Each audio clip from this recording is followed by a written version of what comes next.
पंढरीनाथ भगवान की जय। मौली ज्ञानेश्वर महाराज की जय। जगद्गुरु संत तुकाराम महाराज की जय। ब्रह्मदीन सद्गुरु नारायण गिरीजी महाराज की जय। राष्ट्रसंत जनार्दन स्वामी महाराज की जय। सब संतन की जय।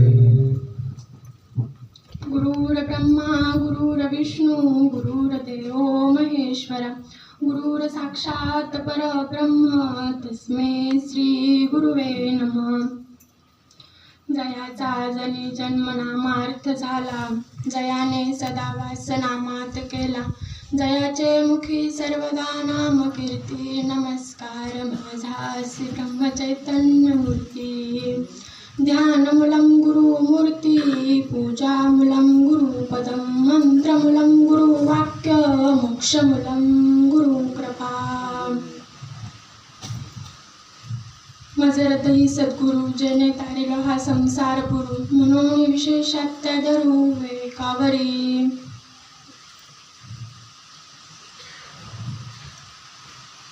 आज यायचं पण नक्की नव्हतं, पण फक्त 5च मिनिट फक्त एक विचारला फक्त मम्मीने जायचं काय साधन आहे म्हणे मी जाणार आहे म्हणे छपुलीला यायचं होतं म्हणे।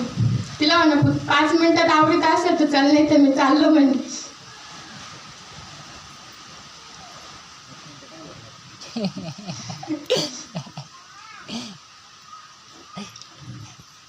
दरवर्षी वारीला जायची लई इच्छा राहते, पण मग यावर्षी भाऊ म्हटले होते आपण जाऊ म्हणे 7-8 दिवसांतर काय होतं म्हणे। पूर्ण तयारी केली होती,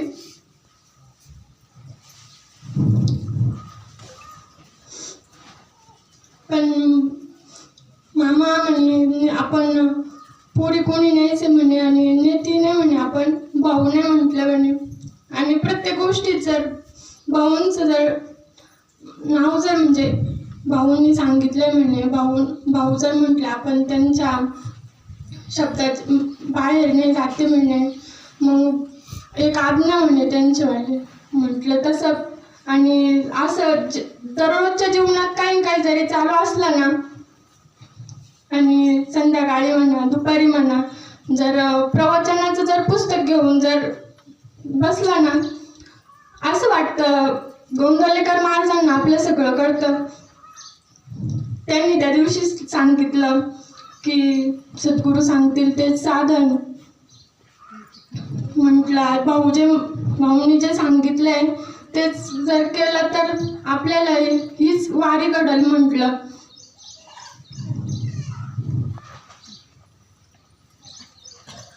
पुंडलिक वरदहरी विठ्ठल श्री ज्ञानदेव तुकाराम।